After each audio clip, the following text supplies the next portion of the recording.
Bonjour et bienvenue sur ce nouvel épisode de l'Index des pierres de Chris Kerr. Je suis MebCrystal, votre guide holistique spécialisé dans la lithothérapie. Je vous accompagne dans la meilleure version de vous-même. Pour me connaître mieux, il suffit de vous rendre sur mebcrystal.com. Aujourd'hui, je vous parle de la bénitoïte.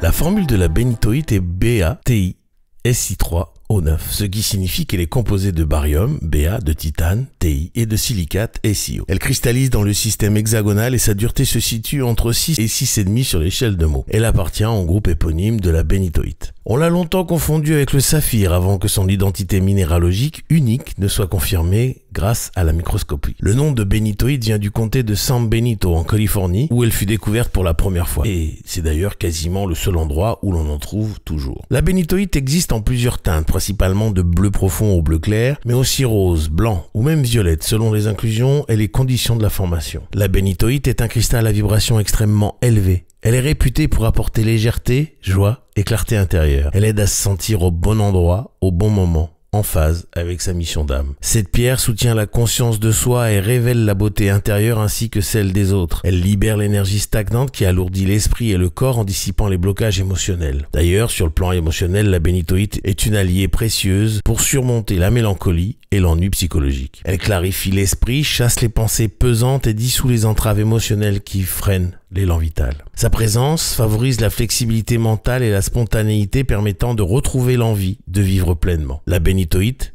agit de manière très puissante sur le troisième œil en affinant la vision intérieure et aussi sur le chakra du cœur supérieur en favorisant l'amour inconditionnel. Elle active également les chakras supérieurs, stimulant ainsi la clairvoyance, l'intuition et l'expansion de conscience. À ce titre, elle est souvent utilisée pour la visualisation, l'ouverture spirituelle et même la transmission de pensées au sein d'un groupe harmonisé. En parlant de chakras, je vous invite à visiter le site dont le QR code s'affiche à l'écran, chakraactivation.com. Vous pourrez découvrir ma formation qui vous explique comment se soigner en utilisant vos chakras et 30 cristaux qui sont fournis avec la formation. Après que je vous ai appris à activer vos chakras haute vibration et vos chakras secondaires. Sur le plan physique, la bénitoïte est connue pour agir au niveau psychosomatique. Elle aide à comprendre et à corriger les causes profondes des maladies liées au stress émotionnel et au schéma intérieur. La bénitoïte soutient également les mécanismes naturels d'auto-guérison du corps. Elle favorise la circulation sanguine, aide en cas de problèmes veineux et sanguins, tout en renforçant la vitalité physique, ce qui en fait une pierre que l'on recommande particulièrement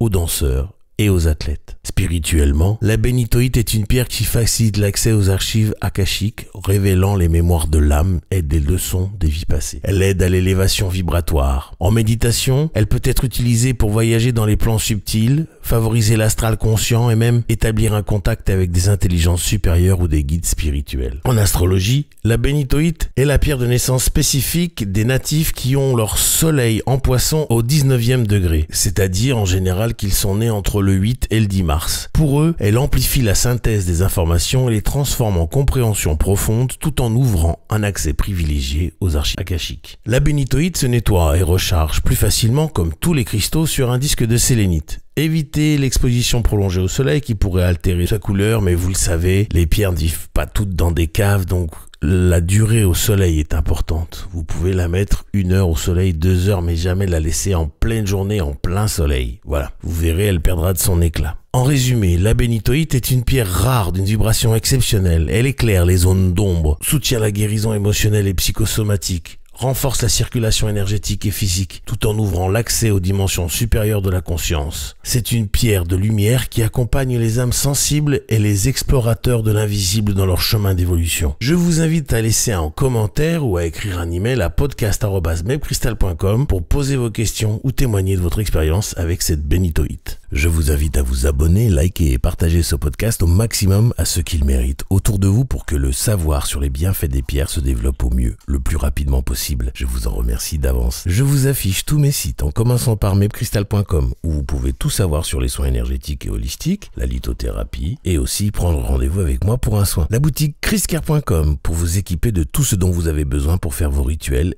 Enfin, la formation chakraactivation.com où je vous apprends comment vous soigner seul avec des cristaux par l'intermédiaire des chakras après que je vous ai appris à activer vos chakras haute vibration et secondaires. Pour vous y rendre, il suffit de flasher le QR code correspondant ou de cliquer sur les liens dans la description. Je vous laisse retourner à vos occupations et je vous envoie tout mon amour en demandant à l'univers de vous baigner dans les meilleures énergies possibles.